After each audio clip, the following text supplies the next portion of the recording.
Using z-index in SwiftUI, you can control the display order of overlapping views. It works with container views such as vstack, zstack, and hstack.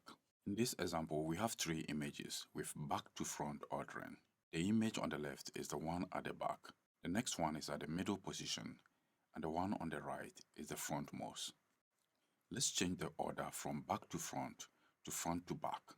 By default, all views have z-index of 0.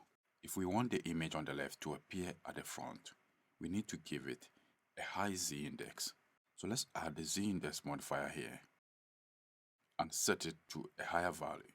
Since we have three images, we will use a z-index of 2.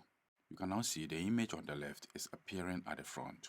Let's copy the z-index modifier and paste it on the image at the middle and change the value to 1. So this appears behind the first image. We can add the z-index modifier to the third image and set it to a value of 0. Without setting the z-index for this image, it will still have the default value, so there is no need to set it.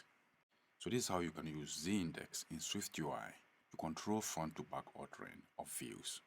Thanks for watching this video.